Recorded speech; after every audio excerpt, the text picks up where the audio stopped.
स्वामी श्री चक्रहांच्या अमृतमय लीळाच्या माध्यमातून आपण सकाळी भांडारेकाराचं देहावसन, भांडारेकाने मागितलेलं स्वामींना प्रेम हे आपण ऐकलं. पुढचा अध्याय सुरू करणार आहे आपण. हे परमेश्वरा, तू दयाळू आहे, मयाळू आहे, कनवाळू आहे, कृपाळू आहे. स्वस्थ चित्त बुद्ध संभवंती अशा प्रकारचा तू हे आहे. आणि यावेळेस देवगिरीचा भूपालक यादव नरेश लोणार तीर्थाला अलौकिक पाहण्यासाठी सोमवतीला सोमवारी जी अमावस्या येते त्या अमावस्येला येतो आहे. त्या देवीच्या दर्शनाला येतो आहे. यादव शिरोमुनी शिंगणदेवाचा नातू आहे. जैतपाळाचा पोरगा आहे आणि त्याचं नाव कानरदेव आहे. असा राजा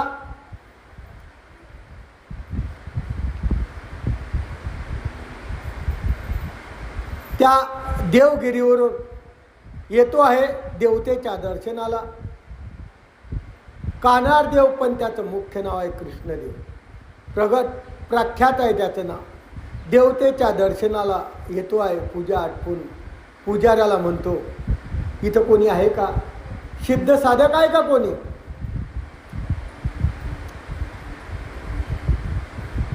अनेक लोक समाधी लावून बसतात. अनेक लोक आपल्या तपश्चर्या करतात. या ठिकाणी आणि कोणी आहे का? लोणारचं चरित्र. कोणी महासिद्धी अधीन केलेला पुरुष आहे का? काही गुप्त होऊन पाण्यावर चालतात लोक, लोकांना आश्चर्यचकित करतात. असे काही महात्मा आहे का? विद्या अवस्थामधले काही महात्मा आहे का? कोणी तप आचरण करून योग्य झालेला आहे का? असा त्या तपस्वीबद्दल तो कृष्णदेव म्हणजे कानरदेव राजा पुजाऱ्याला विचारतो आहे. पुजाऱ्याला माहिती विचारतो आहे. नृपाचं वचन ऐकलं, राजाचं वचन ऐकलं. पुजारी हसून म्हणतो, अरे राजा, हे नृपवरा, तू भाग्यवान आहे. या जगात एक तारा आहे, तू आतापर्यंत तुझ्या दृष्टीने पाहिला नसेल. तेजोमय आहेत, अलौकिक तेज आहेत. लोणारला राहतो. कमळजा देवीचा पुजारी त्याला सांगतो, अरे या संसारात असा पुरुषच मी पाहिला नाही. तशा प्रकारचा पुरुष या ठिकाणी आहे. काय सांगतो त्याचं लावण्य, काय सांगतो त्याचं सौंदर्य, काय सांगतो त्याची चातुर्य, काय सांगतो त्याचं बोलणं मधाळ, बोलणं सुद्धा मधुर आहे. औदार्याने परिपूर्ण आहे. असं वर्णन कृष्णदेव रायाचं केलेलं आहे. तू जर त्याला पाहिलं तर सर्व जीवन तू उधळून टाकशील. त्याच्या शब्दात सांगायचं तर अमृताचा घट आहे, घागर आहे.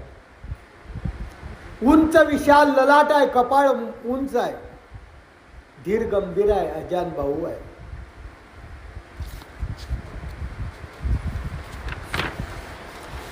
शांती गौरकांती आहे, सुंदर आहे.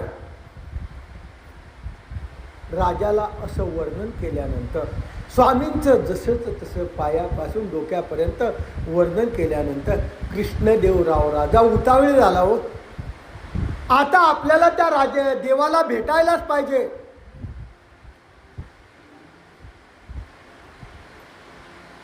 त्या पुजाऱ्याला विचारतो, कोण्या ठिकाणी भेटतील? ते आहे लोणारला, पण कोण्या ठिकाणी बसतील भेटतील? त्यांनी सांगितलं, भैरवाचं देऊळ आहे, त्याच ठिकाणी ते बसलेले असतात.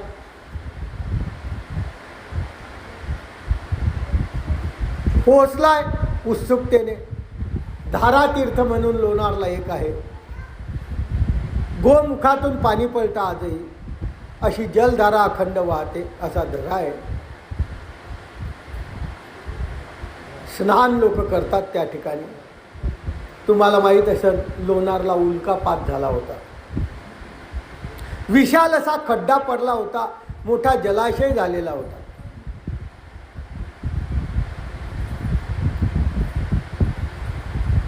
त्याच्यामध्ये कासव, कच्छ, मच्छ, जलचर सर्वच आहे. त्या ठिकाणी पाणी पळतं, धबधबा पळतो गायीच्या मुखातून. ते पाणी कुठून आलं आतापर्यंत कोणत्याही संशोधकाला कळालं नाही. विदेशी लोक आजही येतात, पाहतात. संशय लागत, संशोधन होत नाही. जमिनीतून गुप्तपणे ते पाणी जोराने येतं. अद्भुत रहस्य आहे. आणि त्याच्याजवळ एक झाड आहे. त्या झाडाच्या खाली तो वर्णन केलेला पुरुष बसलेला आहे. इतका सुंदर असलेला पुरुष त्या झाडाच्या खाली बसलेला आहे.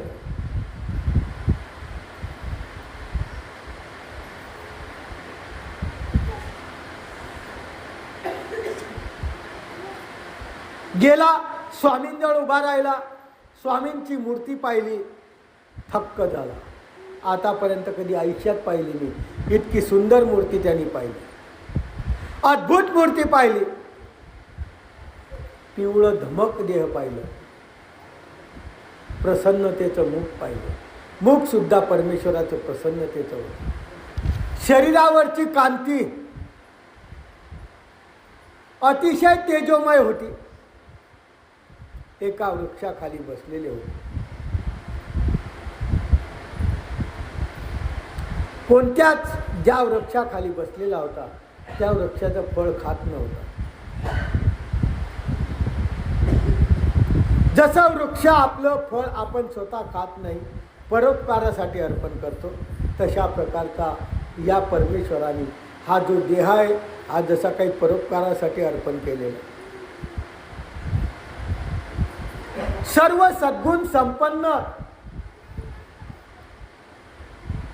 हा राजा आहे. आणि तो स्वामींजवळ उभा आहे. आणि त्याला असं वाटलं की या सर्व जगात आतापर्यंत माझी तृप्ती झाली नाही, माझं मन तृप्तायमान झालं नाही. परंतु या पुरुषाची नुसतं देहाची कांती पाहिली, सच्चिदानंद मूर्ती पाहिली, तर मी धन्य झालो, ऐश्वर्यवंत श्रीमंत झालो. सोनेरी अंग उघडाय. जवळ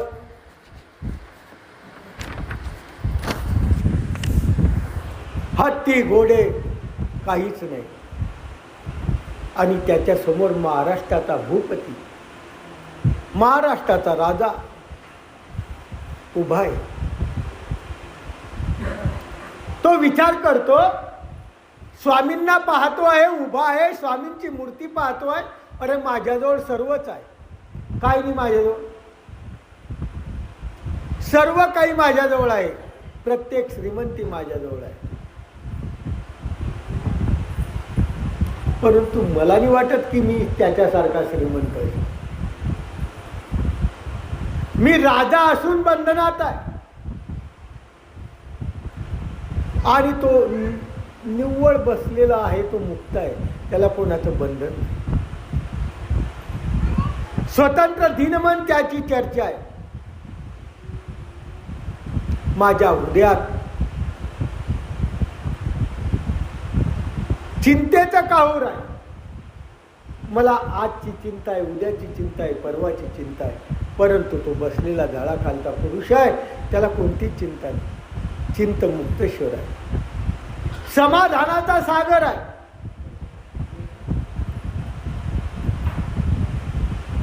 अंतर बाह्य प्रसन्नता आहे. काय पाहिजे त्याच्याकडे, सर्वच आहे.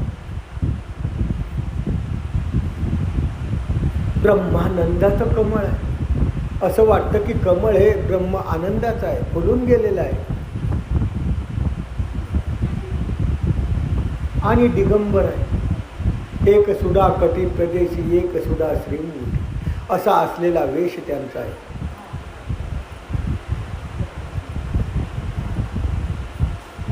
माझ्यापाशी सर्वच आहे.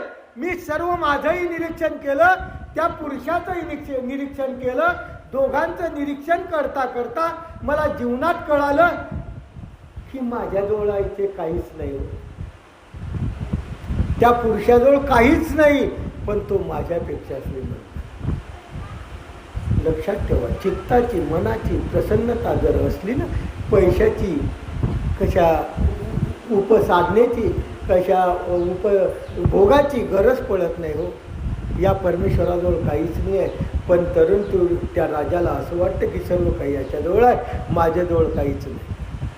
माझ्याजवळ सुवर्णाच्या रत्नाच्या राशी आहेत,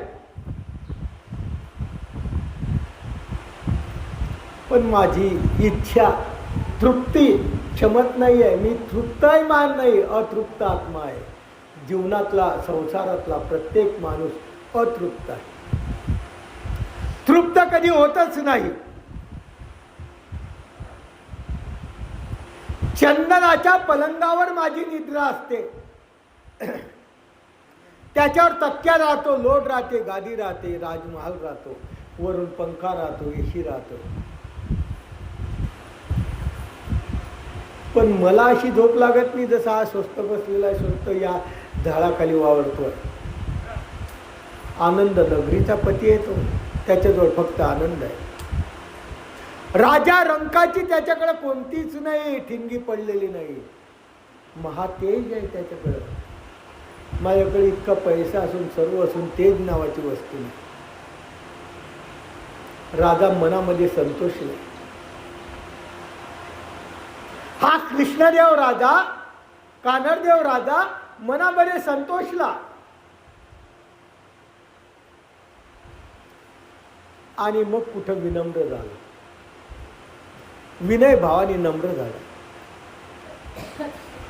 आणि काहीतरी परमेश्वराला अर्पण करावं त्याच्यासाठी समोर गेला.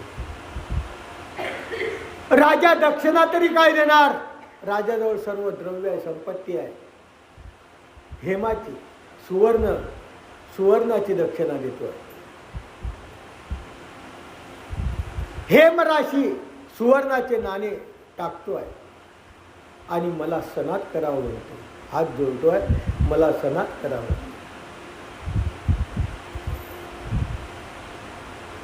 त्याला असं वाटलं आपल्यालाही स्वस्थता मिळावी, आपल्यालाही सुख शांती मिळावी, म्हणून एक दोन नाणं नाही टाकलं सुवर्णाचं. सुवर्णाचा ढीग स्वामींच्या समोर उपसून टाकलेला आहे.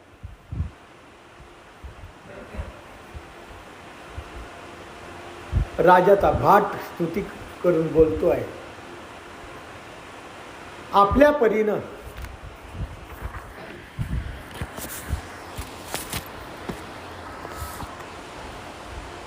हे साधका, हे योगिया पुरुषा, हे जोगिया, राजा तुला प्रसन्न झालाय.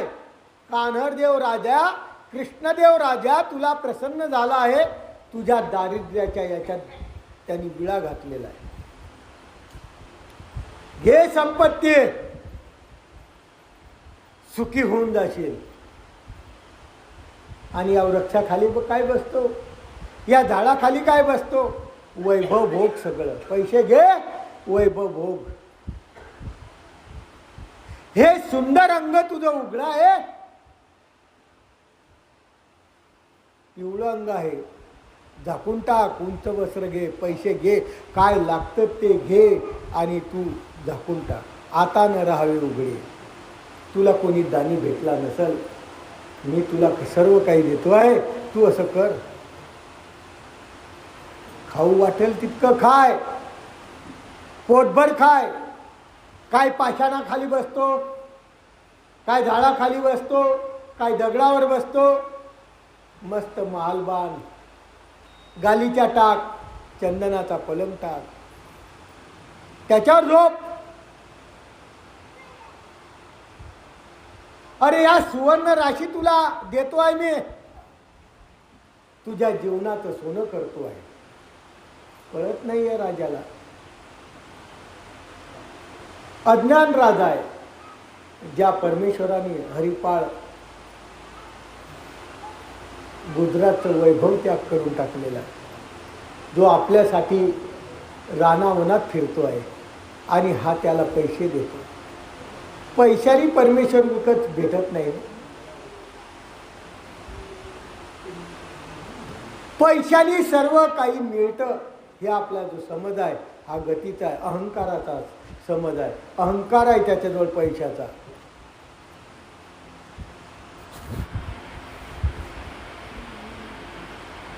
अरे तुझ्याकडे पाहतोय, तू भिक्षा हातामध्ये मागतो, भिक्षा सर्वत्र करतो. आता तू असं कर, तुला पात्रातच भिक्षा मागायची ना, माग, पण सुवर्णाचं पात्र करून. तुला लागतं तितकं सोनं देतो आहे मी, सोन्याचं पात्र करून घे भोजनासाठी. पायाने फिरतो, या गावाहून त्या गावाला, त्या गावाहून त्या गावाला पायाने फिरतो. वेदना होत असतील तुला. पैसा आहे, पालखी विकत घेऊन टाक, माणसं सांग रोजाने, आणि त्या पालखीमध्ये बसून या गावाहून त्या गावाला जाय. असा भाट राजाचा त्या आमच्या स्वामी चक्रांच्या समोर सांगतो आहे. हा यादव नरपती आहे, हा कृष्णदेव राजा आहे, हा कानरदेव राजा आहे. याची औदार्याची महती आहे. याचे उपकार तू चित्ताला आठवशील, तुझ्या चित्तामध्ये येतील. 3 लोकांचा अलंकार तुला भेटेल. असं अनेक प्रकारची स्तुती हा भाट करतो आहे राजाची. माझा राजा कानरदेव राजा प्रसन्न झाला. अरे कानरदेव राजाजवळ भरपूर आहे, आणि तुझ्यासारख्या पुरुषाकडे पाहून त्याला कीव आली. त्याच्याजवळ तर याचकाच्या रांगा लागतात रे. मागणाऱ्यांच्या त्या कानरदेवाकडे रांगा लागतात. तो राजा असा आहे, प्रत्येकाचा मनोरथ पूर्ण करतो, तृप्त करून टाकतो. भाटाचं गाण ऐकताय देव, काहीच बोलत नाही आहे. एकही शब्द देवाने बोललेला नाही. फक्त तो भाट त्या राजाची स्वामींच्या समोर स्तुती करतो. अरे आतापर्यंत अनंत जन्म गेले, अनंत सृष्ट्या गेल्या, जीवाची स्तुती करतो. कोणत्या जीवाची स्तुती करतोय तू? नरकाला जाणाऱ्या जीवाची स्तुती करतोय. आज मी तो उद्या तो नरकाला जाणार आहे, आणि त्या जीवाचं तू स्तुती गान करतो.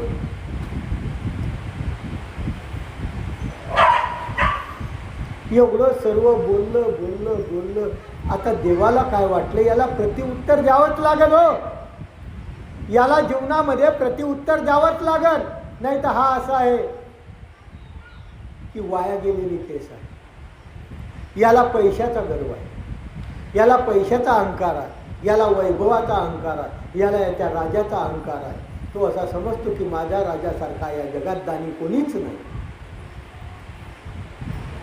किती वाईट परिस्थिती आहे जीवाची, किती वाईट परिस्थिती आहे. जीव नाना तऱ्हेने अशा प्रकारचा जीवाचा भक्त होतो, जीवाचा भाट होतो. उदर भरण्यासाठी फक्त पगार मिळावा. भाट लोक स्तुती फुकट नाही करत. या जगात जीव जीव स्वार्थपर आहे. कोणीच कोणासाठी निर्हेतुक बुद्धीनं करणारा नाही.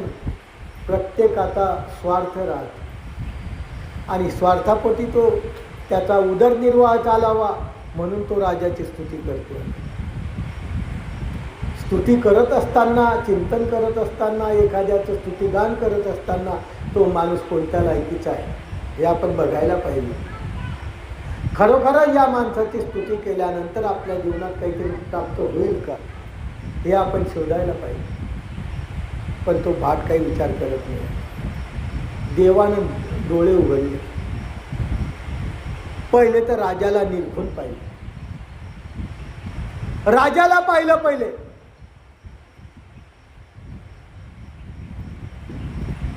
परत मग ते सोन्याचा ढीग टाकलेला होता ना त्याच्याकडे पाहिलं. देवाचे डोळे बंद होते पण आता देवाने उघडले. उघडल्यानंतर पहिल्यांदा राजाकडे पाहिले. लय दानशूर दिसतोय राजा. त्याच्याकडे पाहिलं. नंतर तो सोन्याचा ढीग टाकलेला होता त्याच्याकडे पाहिलं आणि देवानी नंतर मातीकडे पाहिलं. आपल्याला काही कळालं नसेल पण देवाचा दृष्टिकोन असा होता, अरे तू ज्याला सोनं समजतो ना ते आमचं माती समान आहे, आम्हाला काही किंमत नाही, आम्हाला त्याची काही गरज नाही. तुझं सोनं तुझ्याजवळ असेल ते आम्हाला माती समान. किती मोठा आदर्श स्वामींनी आपल्या समोर दिलेला आहे. पैसा असला म्हणजे जगात सर्व भेटतं हा समज चुकीचा आहे. देवानी त्या मातीकडे पाहिजे. आमच्या स्मृतीस्थळात एक उदाहरण आहे. नाथोबाचं.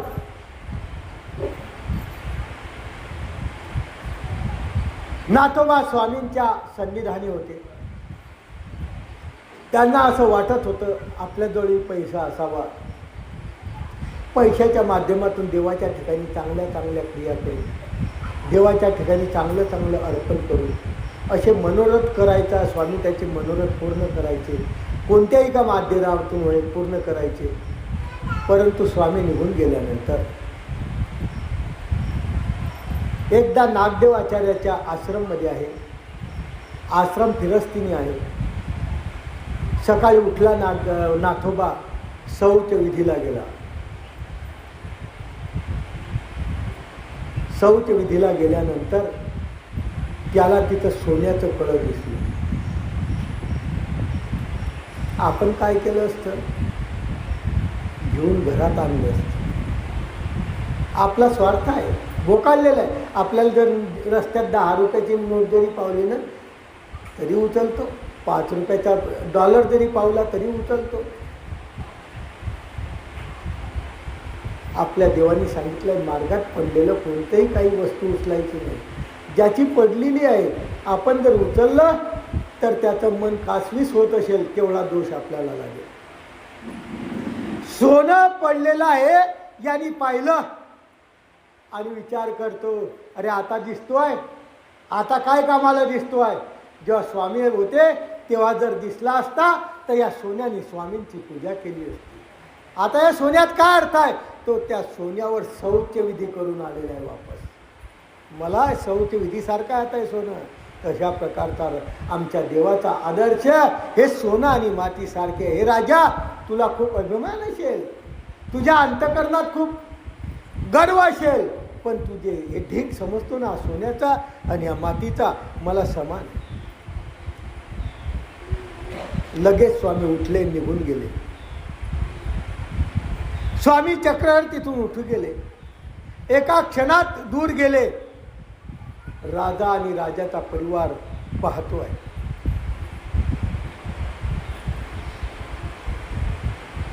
तो राजा काय म्हणतो, अरे हे हुशार आहे, अत्यंत चतुर आहे.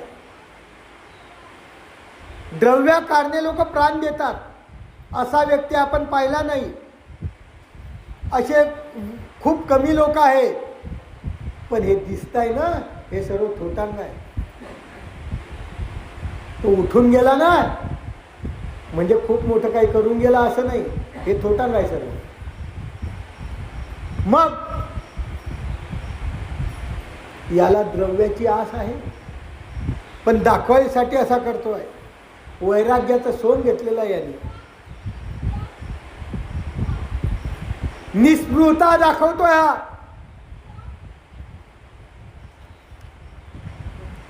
न कळत लोकांवर पगडा बसवतो आहे की मी खूप वैरागी आहे, खूप विरक्त आहे, माझ्या ठिकाणी खूप विरांत गुण आहे, असं लोकांना दाखवायसाठी करतो. समोर मिष्टान्न खात नाही, पण एकांतात गेला की हा चांगले चांगले पदार्थ खात. याचं शरीर नाही सांगत तुम्हाला. असा राजा त्या आमच्या स्वामींवर आरोप करतोय. अरे तुम्हाला वाटलं खरं झालं हेमराजी सोडून गेला, अरे हा तर खोटा आहे, हा खोटारडा आहे. आपण इथून गेले, हा द्रव्याचा इथंच जर ठेवला ना, आपण इथून निघून गेले की आपण बाजूला झाले की हा द्रव्य पिशवीत भरून काय कराल, चालला जाईल. असा तो राजा कानरदेव राजा म्हणतो आहे. आपण काय करा, आता सर्व सैनिकाला पहारेकरांना सांगितलं, आपण फक्त बाहेर जायचं नाटक करा.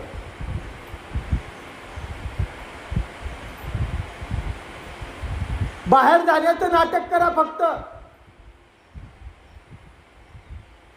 मग सर्व सैनिक राजा सर्व आजूबाजूला दूरवर झाडाच्या आड लपून बसले. सोन्याचा ढीग सुवर्णाचा ढीग तिथंच आहे. स्वामी निघून गेलेले आहे, सैनिक सर्व लपून बसलेले आहे.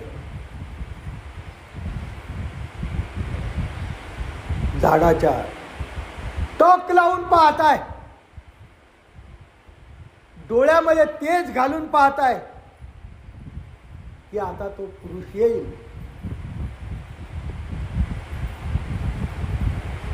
आणि सर्व जमा करून घेऊन जाईल. हा निष्ठुरता दाखवतो लोकांसाठी फक्त. पण आता आपण गेलो की हे सर्व संपत्ती भरून घेऊन जाईल. या यादव राणाने देवावर राखणं घातले हो. लक्षात ठेवा, जीव आहे, अधमतीला जातो, कशा पद्धतीने देवावर राखण घातली की देवाला जसं काय देवानी काही याचं चोरूनच घेतलं, म्हणून देवावर त्यांनी राखण घातली. आणि स्वतः विश्रामासाठी महालात निघून गेला. सर्व सैनिकाला त्या ठिकाणी बसवलं. देवाला काय गरज आहे? असं कितीतरी लोकांनी देवाची पूजा केली आहे. एक स्वामींच्या चरित्रात मल्ल होता, त्याला पुत्र होत नव्हता. स्वामींच्या चालता चालता त्याच्या घरी दौरा आला. स्वामींचा त्यांनी आदर सत्कार केला, स्वामींना विनंती केली. स्वामी म्हणतात काय हरकत नाही, तुला मुलगा होईल. परमेश्वर मागताही दे न मागताही दे. मुलगा झाला. स्वामी जायला लागले. नाही म्हणे थांबा, बारसं उद्या. बारसं झाल्यावर जा. बारसं झालं. स्वामी जायला लागले. नाही, पण त्यांनी देवाला कबूल केलं होतं की खरंच मला जर मुलगा झाला तर सोन्याचा जोगोटा, माणिक मोन्याचा जोगोटा, या इतके इतके माणिक मोठे या पुरुषाला अर्पण करेल. आनंद झाला. स्वामींना सोडू वाटेना. मुलगा मोठा झाला. उष्टावण म्हणजे मुलगा अन्न खायला लागला की कार्यक्रम होतो, त्याला उष्टावण म्हणतात. तो कार्यक्रम झाला. स्वामी म्हणतात आता जाऊ द्या. बरं काय हरकत नाही. मग त्यांनी कबूल केलेलं होतं, मनामध्ये चिंतलेलं होतं की मी असं वस्तू माणिक मोठी स्वामींना अर्पण करेन. आता स्वामींचा काय उपयोगी आहे, स्वामी जोगी आहे म्हणून त्यांनी जोगवटा, पट्टा, सोन्याचा, रत्न, माणिक मोत्याचा अर्पण केला स्वामींना जाताना. स्वामींनी घेतला. रस्त्यात गेले, एक ब्राह्मण भेटला, त्याला देऊन टाकलं. ही गोष्ट स्वामींनी औसाला सांगितली. औसा म्हणते बाबा एवढा भारी जोगोटा तुम्ही त्या ब्राह्मणाला देऊन टाकला. स्वामी म्हणतात तू असली तर तुला बी दिला असता. असा असलेला अवतार, ज्या अवताराला कशाचीच गरज नाही. आणि त्या मल्लाने केलेला नवस जसा तसा पूर्ण केला. आपण नवस करतो परंतु फेडताना त्या पद्धतीनं फेडत नाही. खेळताना आपण जे कबूल केलं त्याच्यापेक्षा कमी करतो आणि म्हणतो काय देवाला काय लागतं.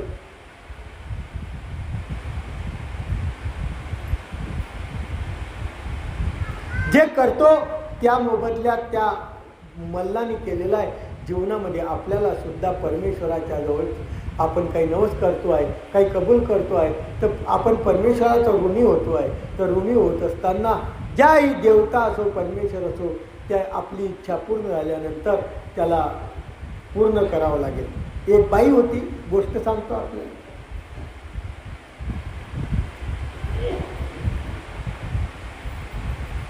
ती बाई मुलगा होत नव्हता.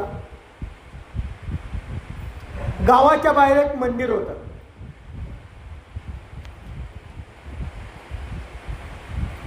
आणि त्या मंदिरात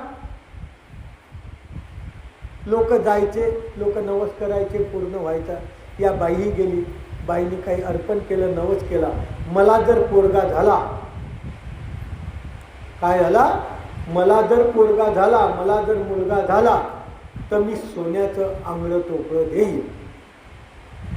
लक्षात ठेवा, नवस करताना काय बोलली की मला जर मुलगा झाला तर मी सोन्याचं आंगळं टोपळं या देवतेला अर्पण करेल. अशा प्रकारचा नवस, जसा मल्लानी नवस केला पूर्णपणे जो गोटा पूर्ण स्वामींना, जसं 500 याचा जो गोटा आसूचा जो गोटा होता तो अर्पण केला.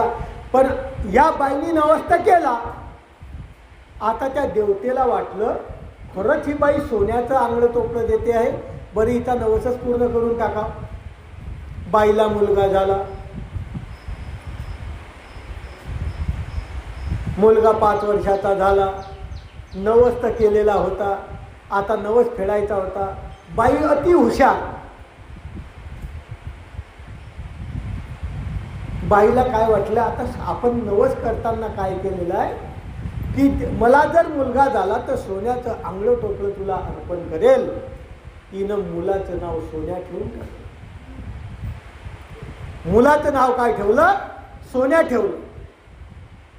आणि नवस पूर्ण करायला आली.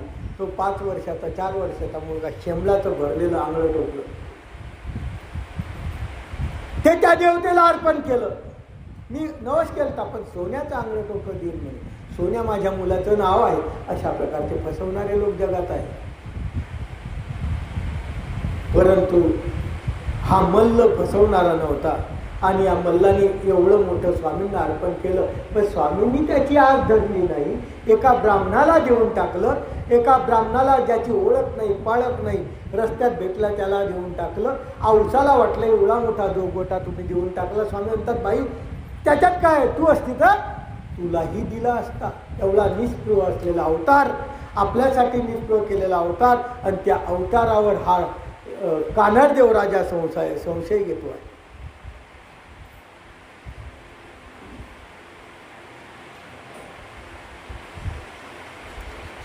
परमेश्वराचं कोणतीच लीळा त्याला माहीत नाही. परमेश्वर उदास झालेली आहे. कृष्ण भगवंत स्वामी चक्रधर उदास झालेले आहे.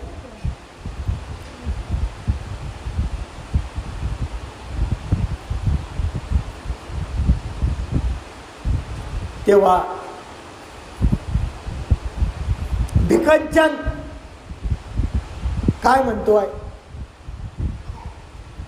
अरे देवा मला हे काही कळत नाही की कृष्ण भगवंत द्वापार युगात झाले. त्यांची नगरी कशाची होती, सुवर्णाची होती. द्वारका सुवर्णाची होती. तो श्रीमंत होता द्वापार युगात, राजाधिराजा होता. आणि हा अवतार परमेश्वराचा हा यतिमुनीचा वेध धरून फिरतो आहे. याचं काही कळालं नाही. कारण नाही कळालं. तेव्हा गुरु सांगतो आहे प्रत्येक अवताराची प्रवृत्ती वेगवेगळी राहते. प्रत्येक अवताराचे मनोधर्म वेगळे राहतात. प्रत्येक अवताराची प्रवृत्ती भिन्न राहते. सर्वज्ञांना यतिवेश धरण्याची प्रवृत्ती होती. सर्वज्ञ यतिवेशामध्ये प्रसन्नता देत होते लोकांना. प्रसन्नतेचा श्रेष्ठानंद अवताराने सिद्ध करून दाखवला की संन्यासी झाल्याशिवाय प्रसन्नता शांतता नागत नाही.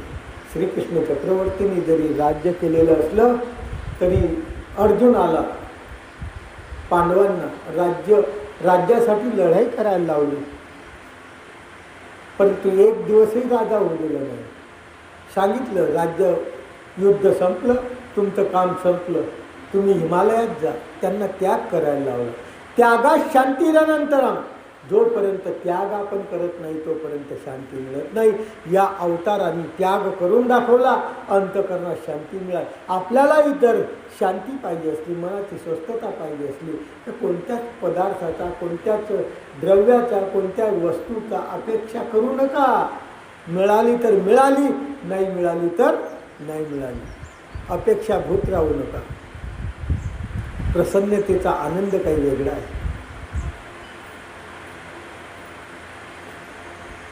त्रैलोक्यामध्ये प्रसन्नता ही देवाजवळ आहे. द्रव्य अस्तित्व माझं, द्रव्य आपल्याजवळ असो का नको असो, माझ उत्पन्न होत. 12 एकर शेती आहे माझ्याजवळ, बँकेत माझे 50 लाख आहे. हा राहतोय घरात, जमीन आहे 2 किलोमीटरवर, बँक आहे 5 किलोमीटरवर, आणि हा घरात म्हणतो की माझ्याजवळ काय नाही, माझ्याजवळ जमीन आहे, माझ्याजवळ बँकेमध्ये पैसा आहे. माझ उत्पन्न होतं. आणि जेव्हा मरायची पाळी येते काय येतं? शेती चालून येते का बँकेतला पैसा चालून येतो? विचार करा. सर्व सोडून द्यावं लागतं बाबा, आपलं काहीच नाही. तुमचं जर असतं तर तुमच्या मुलांनी तुमच्या उशाशी ठेवलं असतं. तुम्ही मेले की मुलगा पहिले चाब्या चापलतो कुठा याच्या, जेव्हा होईल तेव्हा होईल बाकीचे सुसर्ग, पहिले चाबी तर ताब्यात घेऊ. अशी कंडिशन आहे बाबा. कोणी कोणाचं नाही आहे, सर्व स्वार्थाचं आहे. आणि शांतता ही त्यागाशिवाय नाही. त्यागाशिवाय शांतता नाही. बाबांनो, जवळ जर द्रव्य आहे, जवळ जर जमीन आहे, जवळ जर खूप मोठे पैसा आहे तर मार्गासाठी वेच सोबत येणार आहे. जे सोबत येईल ते जीवनात करण्याचा प्रयत्न कर. सोबत जे येणारच नाही त्याचा द्रव्याचा अस्तित्व माझ तुला काय फायदा आहे? तुझ्याजवळ द्रव्य आहे तर मार्गाची पंगत कर. तुझ्याजवळ द्रव्य आहे तर एखाद्या मंदिराला दान दे. तुझ्याजवळ द्रव्य आहे तर एखाद्या साधूला दान दे. त्याला कमीत कमी त्याच्या माध्यमातून तुला काहीतरी दूर स्वरूपावर गुंत लागेल आणि तेच तू सोबत नेणार, बाकी काहीच सोबत नेणार नाही. म्हणून या राजाला या द्रव्याचा माज उत्पन्न झालेला. राजाला वाटायचं अनेक साधू माझ्याजवळ भरतात, माझ्याजवळ याचकांच्या रांगा लागतात, माझ्याजवळ अनेक लोक दान मागायला येतात, आणि यार देव काय, याला तर पैशाचा दिगत देऊन टाकलाय मी, हा नक्कीच त्याला वश झाल्याशिवाय राहणार. पैशाचा ढीग तसा पडलेला आहे. सैनिक झाडाखाली रात्रीपासून डोळ्यात तेज घालून पाहताय की हा काय करतो, पैसा भरतो का नेतो का काय करतो. धनलुब्ध होतो. अरे धनलुब्ध जो माणूस आहे तो अधर्मी आहे. ज्याला द्रव्याची लालसा आहे, स्वतः स्वार्था करणे, तो अधर्म. द्रव्य त्या मागं लागला की अधर्म होतो, आणि अधर्माच्या माध्यमातून हिंसा होते, आणि हिंसेच्या माध्यमातून नरक होते.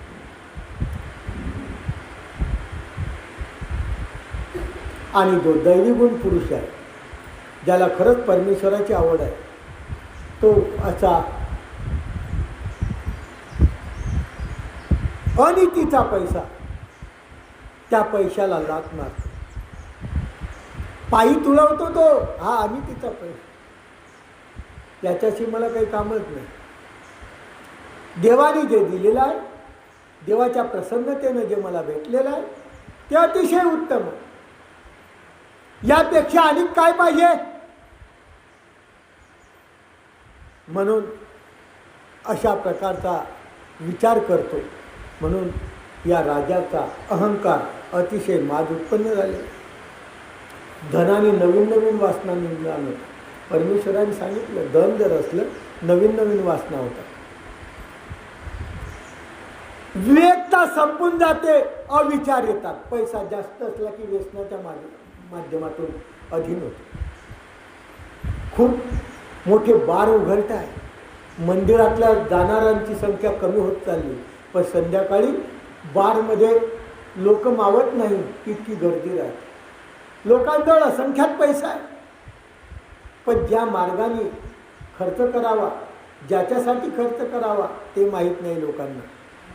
त्याच्यामुळं धन हे माणसाला क्लेश उत्पन्न करून देतं. धन मदिरेहून माजवतं. मदिरा म्हणजे मद्य, माज उत्पन्न होतं. अविवेकता, अविचारी तत्व येते.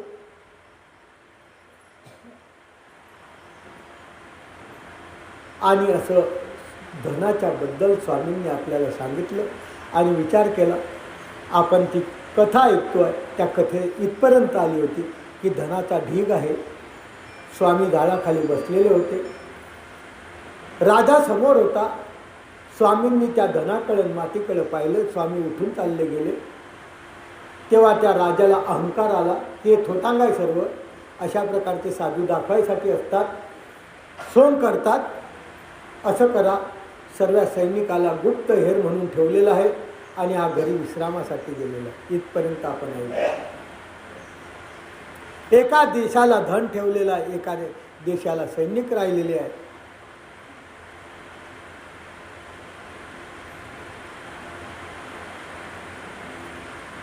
आणि अशा परिस्थिती, कठीण परिस्थितीत स्वामी निघून गेलेले आहे. खरोखर धन लुब्धता जर असली, धन जर प्राप्त असलं, धन जर आपल्याजवळ दैवयोगाने, आपल्या कर्मवशाने आपल्याला प्राप्त झालं,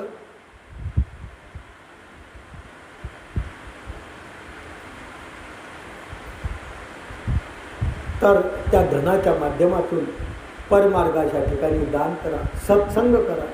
सत्संगाच्या ठिकाणी धन वटा, चांगल्या माणसाच्या ठिकाणी अर्पण करा. आमच्या देवाने सांगितलेलं,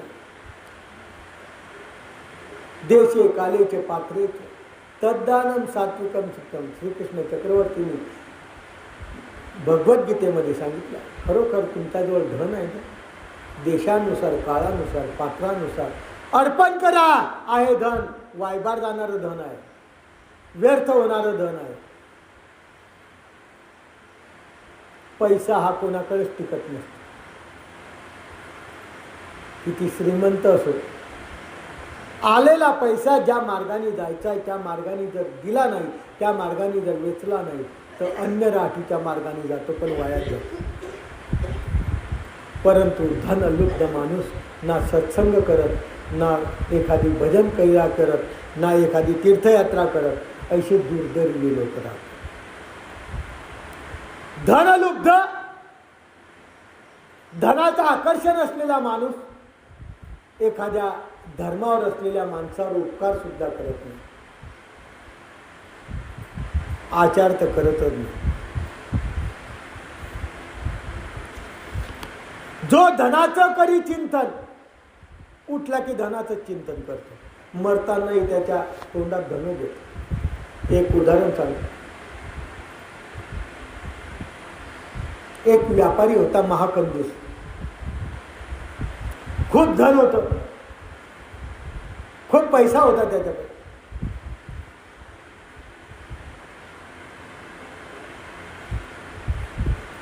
आणि त्या पैशाच्या माध्यमातून त्याला माज उत्पन्न व्हायचं.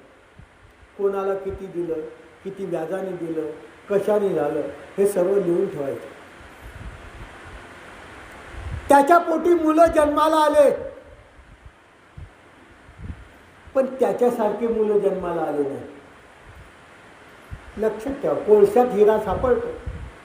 असा कंजूस मारवाड्याच्या पोटी मुलं जे जन्माला आले, ते सत्कर्म करणारे आहेत.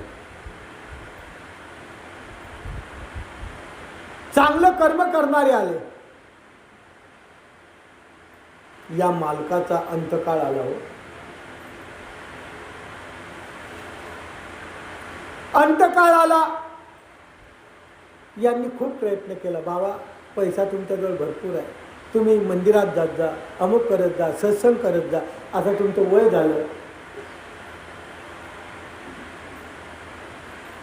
पण याला काही फरक नाही. धनलुब्ध माणूस होता.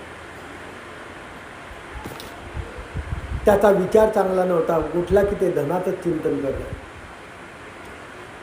शरपंजरी पडलाय, आजारी झालेला आहे, शरपंजरी पडलाय. मुलांनी विचार केला, आता तरी या बापाला तोंडातून देवाचं नाव आलं पाहिजे. त्याला विचारलं, त्याला सांगितलं, कृष्ण कृष्ण तरी म्हण. ते मुलं त्याच्याजवळ जायचे, कृष्ण कृष्ण म्हण मरताना. त्यांनी कृष्णाचं नाव घेण्यासाठी, देवाचं नाव घेण्यासाठी कृष्ण कृष्ण म्हणायचे. लगेच आकाना येतात, अरे त्या कृष्णाकडे आपले 2000 रुपये आहेत, ते व्याजासकट 3.5 झालेले आहेत. विचार करा, पैशाच्या लुब्धतेने झालेला हा माणूस, उदास झालेला माणूस, पैशामध्ये भोकणारा माणूस. शेवटी यांना वाटलं काय करावं. खूप प्रयत्न केला देवाचं नाव घेण्यासाठी. आता कृष्णाचं नाव घेतच नाही, कमीत कमी महादेवाचं तर नाव घेईन. पण महादेवाचं नाव घेईन तर आयडियाने आपण त्याला नाव घ्यायला लावू म्हणून द्रव्याची पोतळी बांधली. तो जिथं झोपलेला होता, शरपंजरी होता, त्याच्या वर लावली आणि त्याला अशी काट मारली. पैसा त्याच्यातून पळायला लागला. आता तरी शिव शिव म्हणेल. शिव म्हणजे महादेवाचं नाव आहे, शिव म्हणेल. आता तरी त्याच्या तोंडातून शिवाचं नाव येईल. पण तोही बहादर, आयुष्यात कधी देवाचं नावच घेतलं नाही. तो काय म्हणतो, अरे अरे फाटलं ते टाचून घे, फाटलं ते टाचून घे. नाही शिवाचं नाव घेतलं.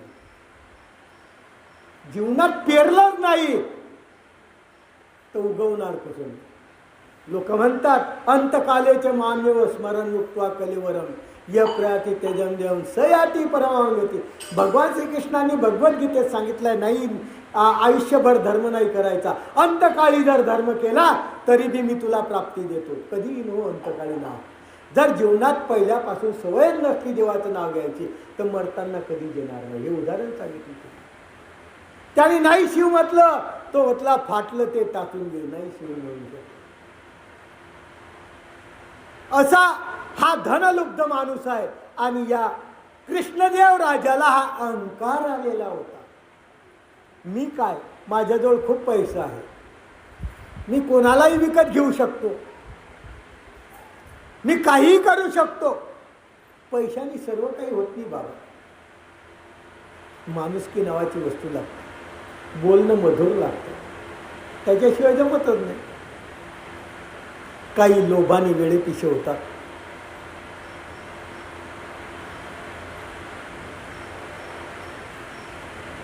प्रभू प्रसन्नतेचा माहेरघर आहे. स्वस्थ चित्ताने परमेश्वर त्या ठिकाणी वावरतो आहे. चक्रधर स्वामी तिथून निघून गेलेले आहे. जिथं स्वस्थता नांदते तिथंच परमेश्वर नांदतो. तिथून परमेश्वराने जागा बदलून टाकलेली आहे. आणि अशा प्रकारचं जे आपण कथा ऐकतो आहे, या कथेच्या माध्यमातून त्या ठिकाणी ढीग आहे, इकडं राखण बसलेले आहे. 1 दिवस झाला, 2 दिवस झाले, परमेश्वर काही त्या धनाजवळ आले नाही, परमेश्वर काही तिथपर्यंत पोहोचू शकले नाही. आणि हे सैनिकही त्या ठिकाणून काही हटले नाही. कारण आज्ञा आहे, इथून हटायचं नाही. रात्रभर 1 मिनिटही झोपायचं नाही. का? तुम्हाला झोप लागली ना तेवढ्यात तो काय करत, भरून घेऊन जाईल. अविश्वास. जगात विश्वासावर सर्व जग चालतं आणि अविश्वासाचं साधन यांनी घेतलेलं आहे. माणूसपणाचं माणूसपण पैसे संपून टाकतो. अधोगतीला नरकाला प्राप्त करण्यासाठी धनच उपयोगी पडतं. आपल्याला जर नरकाला जायचं असलं ते धनच.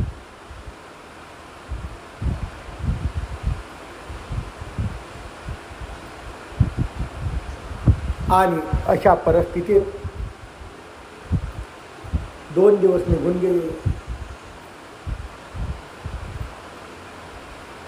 राजा घरी आहे, पहारेकरी पाहत आहे स्वामी एका कुठेतरी निघून गेलेले आहे. ते द्रव्य त्या ठिकाणीच पडलेलं आहे. त्यांचा उद्देश होता सैनिकाचा की कमीत कमी या पुरुषांनी नाही नेलं तर दुसरा कोणीतरी घेऊन जाईल. राजाचं ममत्व त्या धनामध्ये होतं. अर्पण करण्याची भूमिका नव्हती राजाची. फक्त राजाला मत पाहायचं होतं की हा खरा साधू आहे का खोटा साधू आहे.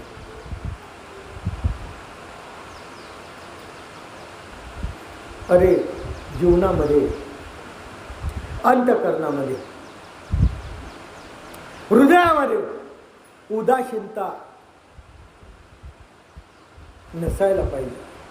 आणि अशा प्रकारची स्वामींबद्दल उदासीनता अवेलना त्याने मार्गाला पदोपदी केलेली आहे. श्रीमंत आहे घरात, परंतु स्वस्थता नाही.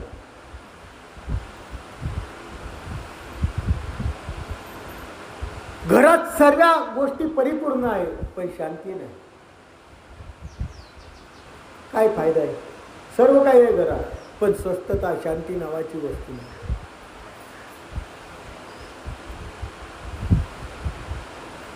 घरात अनेक प्रकारचं सुख साधन आहे, पण रात्रभर झोप येत नाही.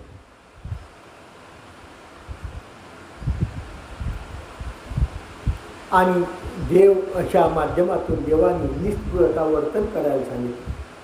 आपल्याला परमार्गासाठी जर द्रव्य लागलं तर परमेश्वरांचा तू उभा आहे, मी तुला देईन. पण त्याच्या व्यतिरिक्त आपल्याला द्रव्याची गरज नाही. देवाने हा सिद्धांत या चरित्राच्या माध्यमातून सिद्ध करून दाखवलं. देवाला पैशाची गरजच नाही. देवाने अनेक पैशाला लाथ मारून निघून आलेला. देवाला फक्त जीव उद्धरण्याची, जीवाची कळा पालटण्याची गरज होती. हे जीव अशा स्वार्थामध्ये लोळत आहे, हे जीव अशा अंधश्रद्धेच्या मोहजाळामध्ये लुप्तायमान झालेले आहे.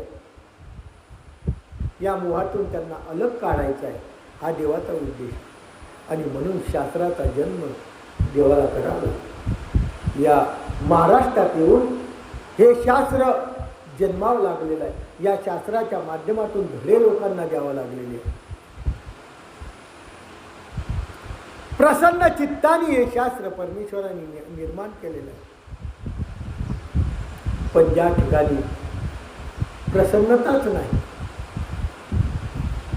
ज्या ठिकाणी घरात सुख स्वास्थ्यताच नाही, लक्षात ठेवा, जिथं धर्म आहे, जिथं नामस्मरण आहे, जिथं चिंतन आहे, जिथं परमेश्वराची उपासना आहे, घरात वासनिकासाठी सांगतो, जर तुमची व्यवस्थित पूजा अर्चा, चिंतन, मनन, स्मरण जर व्यवस्थित असेल तर मला नाही वाटत तुमच्या घरात उदासीनता नांदेल,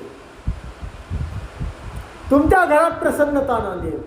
तुमच्या मुलांवर चांगले संस्कार, आपण जर चांगलं असलो तर आपल्या मुलांवर चांगले संस्कार करू. पण आपणच आपल्या मुलांवर संस्कार चांगले टाकले नाही. कधी कधी तर पाहायला असं मिळतं, बापावरच संस्कार चांगले नसतात तर मुलगा काय संस्काराच्या आधी म्हणून. बाप बेटे जवळ बसतात ना, एकाच बाटलीमध्ये 2 जण बसतात नाही, पाणी आपले दारू पितात, काय पाहिजे याच्या पलीकडे कोणता संस्कार लागणार आहे. आताची कंडिशनच आहे बा. ते म्हणतात मोठ्या माणसाचं काम आहे, मद्यपान करणं म्हणजे खूप मोठं आहे, पैशावर आहे. किंवा दिवसाचे टेन्शन असतात, ते टेन्शन मुक्त होण्यासाठी रात्री प्यावंच लागते.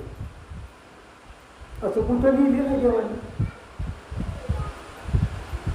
असं जर कोणत्या तत्वज्ञानात लिहिलं असतं तर भगवान श्रीकृष्ण चक्रवर्तींनी यादवांना सांगितलं असतं खुशाल प्या, यादवांना सांगितलं असतं खुशाल प्या, यादवांना सांगितलं होतं मद्याच्या आधी जाऊ नका. आणि असं कोण म्हणतं की दारू पिली की टेन्शन दूर होतं. सकाळी उठून 2 टेन्शन तयार होतं. एक ते टेन्शन राहतं आणि दुसरी दारू भेटेल का नाही याचं टेन्शन. 2 टेन्शन सुरुवात झालं. तुम्ही दिवसभर काम करा, संध्याकाळी या परमेश्वराचं चिंतन करा, परमेश्वराच्या भक्तीमध्ये समरस व्हा, परमेश्वराचं नामस्मरण करा, परमेश्वराच्या विशेषाची सेवा करा. तुमच्या घरात टेन्शन नावाची वस्तूच राहणार, तुम्हाला परिपूर्ण व्हा. संध्याकाळी येऊन तसं करा, सकाळी उठून तसं करा, चिंतन करा, तुमचा दिवस चांगला जाईल. प्रत्येकाला जीवनामध्ये शांती जर पाहिजे असली, स्वस्थता जर पाहिजे असली, तर परमेश्वराची भक्ती, परमेश्वराची द्रव्याने शांतता, स्वस्थता भेटत नाही. जितका पैसा असला तितक्या नाना तऱ्हेचे आपल्याला विघ्न राहतात, नाना तऱ्हेच्या मार्गाने तो पैसा जातो आणि आपण आधी दैविक, आधी भौतिक आणि आध्यात्मिक तिन्ही तापाला पात्र होतो. पैसा असून प्राप्त होतो. दिसतो आमच्याजवळ खूप सर्व आहे, पण कर्जाने आम्ही बेजार झालेलो, म्हणजे स्वस्तता आहे का? जसं दिसतं तसं नसतं म्हणून जग फसतं, जसं दिसतं तसं कधीच नसतं म्हणून जग फसतं. आणि स्वामी चक्रधरांनी हा सिद्धांत आपल्याला सांगत गेलेले आहे. या कथेचं संधान चालू असताना मध्ये एक गोष्ट सांगितली आपल्याला, कशासाठी? की द्रव्याची लालसा, लोभ पत्करू नका. दैव वशे भेटतं ते प्राप्त करा, भाग्याने जे भेटतं ते भेटू द्या, पण त्याच्या मागे जाऊ नका. मृगजळाप्रमाणे प्रपंच आहे. उन्हाळ्यात मृगजळ राहतं, पाण्यासारखं दिसतं, मृग त्याच्या मागे पाण्यासाठी पळतो, पण पाणी भेटत नाही त्याला, ते पाणीच नसतं. तशा प्रकारच्या लालसा आपल्या संसारात आहे आणि या लालसेच्या माध्यमातून जर पळायला लागले तर लालसा पूर्ण होणार. आपल्या भाग्यात जे आहे ते आपल्याला भेटेल. भाग्य से ज़्यादा कुछ नहीं मिलता, भाग्य से कम कुछ नहीं मिळतं. भाग्यात जे आहे ते आपल्याला भेटायलाच पाहिजे. आणि जे भाग्यात भेटलेलं आहे ते दैववशे भेटलेलं आहे, आपल्याला कर्माच्या माध्यमातून जे भेटलेलं आहे ते आपणही खा आणि आपल्या ईश्वराचा जो परमार्ग आहे त्याच्या ठिकाणी अर्पण करा. तुम्हाला शांती मिळेल, तुमच्या घरात स्वस्थता मिळेल, तुमच्या घरात कोणत्याही प्रकारचं टेन्शन राहणार नाही, तुमच्या घरात कोणत्याही प्रकारचं दुःख येणार नाही. फक्त तुम्ही असं करून तर बघा. करण्यासाठी विचार करा, शांतता आपली भंग होऊन जाते. म्हणून ते म्हणतात, कथा संधान तुटलं होतं, मध्येच दुसरं निरूपण तुम्हाला वाढवलं की आपण अशा प्रकारचं वागू नका. आता त्या कथेकडे लक्ष द्या. सूर्यास्त होऊन गेला, अंधार पडला.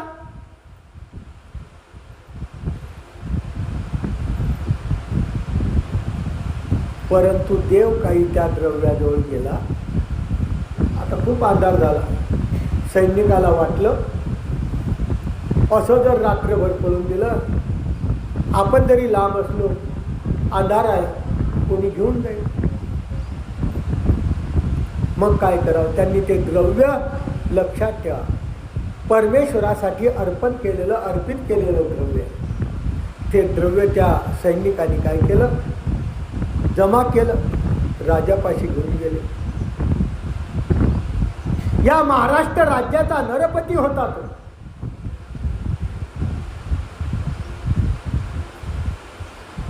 महाराष्ट्र राज्याचा कृष्ण भट्ट कानरदेव राजा होता. त्याला विस्मय झाला, अरे तो देव आला नाही, तुम्ही निघूनही गेले, तुम्ही लपूनही बसले, तरी तो आला नाही. त्याच्या अंतःकरणात विस्मय झाला, त्याला आश्चर्य वाटायला लागलं आणि त्याच्यासोबत पश्चाताप आला. विलाज नसतो.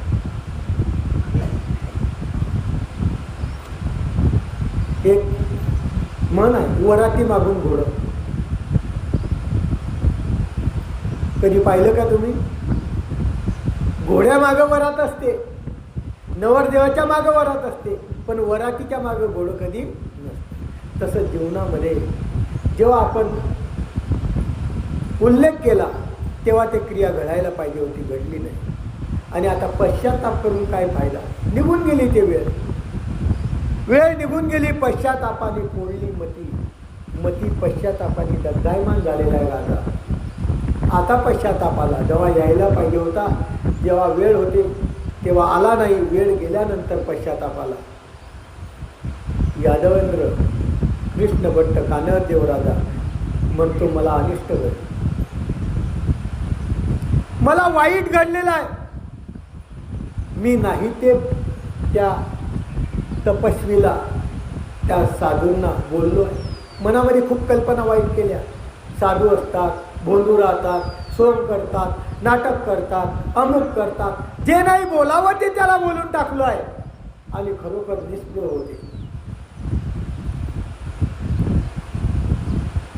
मनामध्ये जो भाव नाही तो तर भावून टाकलेला. विकल्पाचं वादळ उठवलंय मनामध्ये, हृदयामध्ये खूप खूप वाईट कल्पना केल्या. आता पश्चाताप करतोय. पश्चातापाची पद्धत अशी आहे की ज्याचं अंतःकरण दुखवलं त्याच्यासमोर पश्चातापाची गरज आहे.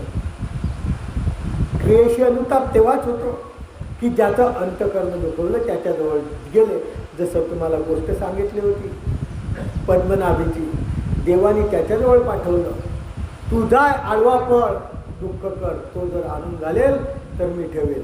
याला पश्चाताप म्हणतात. पण ते निघून गेल्यानंतर, स्वामी निघून गेल्यानंतर पश्चाताप आल्या. अनुतापाने तापतायमान झालेलं आहे मन.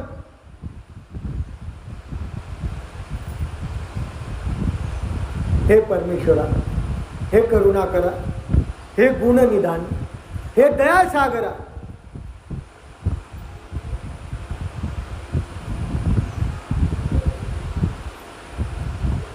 राजाची जोड चांगली होती. हा कृष्णदेव राजाची जोड चांगली होती. त्याचं भाग्य थोड. पुन्हा भेटले चक्रधर त्याला.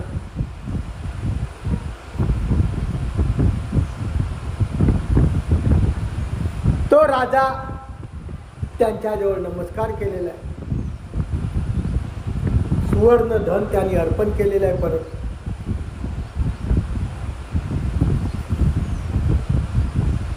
आणि देवाला म्हणतो आहे, मी काय करावं आता, तू सांगून टाक. मी कसं वर्तन करू आता, माझ्याकडून खूप चुका झालेली आहे. ते द्रव्य जे होतं, पूर्वीच्या लोकांचा असा एक सिद्धांत आहे की एखाद्या राजाने द्रव्यात आपल्या भांडारातून द्रव्य काढला, निधी काढला आणि तो दान देण्याच्या निमित्ताने काढला गेला. आणि दान देण्याच्या निमित्ताने काढल्या गेल्यानंतर जर तो दान दिला नाही, तो वापस आला तर तो परत आपल्या भांडारात टाकत नाही. तो दिलेलाच त्या परमेश्वराने, त्या पुरुषाने नेला नाही, म्हणून त्यांनी ते द्रव्य बाजूला ठेवलं, आपल्या भांडारात टाकलं नाही.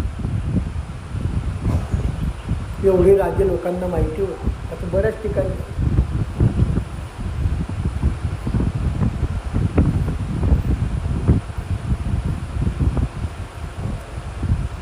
मग तो म्हणतो, हे द्रव्य काय करू मी, हे तुम्हाला अर्पण केलेलं होतं, मी मला लागत नाही, मी भांडारी टाकणार नाही, माझ्या खजान्यात हा द्रव्य टाकणार नाही. काय करू तुम्ही सांगा.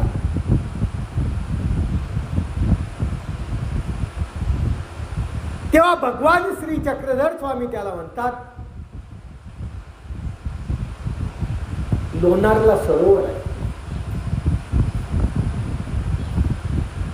800 वर्षापूर्वीचं हे चरित्र आहे.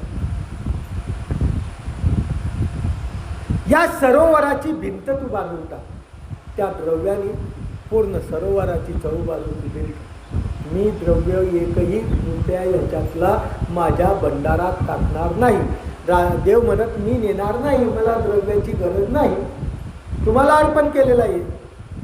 म्हणून त्याच्यातून एक तोडगा निघाला की त्या सरोवर जे आहे लोणारला, हे कर्मराठीच्या लोकांचं एक तीर्थ आहे.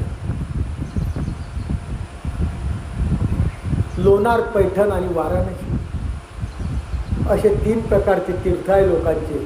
या युगातला बैराग तीर्थ क्षेत्र व्रत दान असा जो बैराग आचरण्याची पद्धत आहे, ते बैराग सुरुवात करताना अशा तीर्थाची गरज पडते. त्याच्यामध्ये वाराणसी आहे, त्याच्यामध्ये पैठण आहे, त्याच्यामध्ये लोणार आहे. आणि या लोणारचं सरोवर, त्या सरोवराची भिंत देवाने त्याला बांधायला सांगितली. देव निघून गेले. दर्शन दिलं देवानी, पण सांगितलं की या लोणार सरोवराची तू भिंत बांधून टाक. असा सांगून देव तो प्रांत सोडून गेले. कुठे गेला ईश्वर?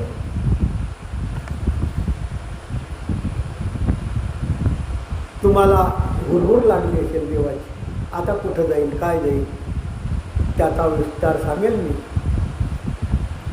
सामर्थ्य परमेश्वराचं आहे. आणि आपल्याला जर धर्माचं सामर्थ्य यायचं असलं, धर्माची बळता यायची असली, धर्मावर दृढता यायची असली, तर या लीला वैभवाच्या माध्यमातून एक एक लीला आपल्या जीवनाच्या हृदयात कोरून साकारावी. जर साकारली तर तुमचं जीवनसुद्धा भक्तिमय होऊन जाईल. आणि अशा प्रकारचं बळ अंग येण्यासाठी भिकंचन म्हणतो की खरोखर तात्पर्य जाणून घ्या. भोजराज कवी म्हणतो पुढच्या अध्यायामध्ये तुम्हाला याच्यापेक्षा अमृतमय लीला सांगणार आहे. आता ही सांगितली, याच्यापेक्षाही सुंदर लीला पुढच्या अध्यायामध्ये सांगणार आहे. अशा प्रकारचा अध्याय या ठिकाणी संपलेला आहे.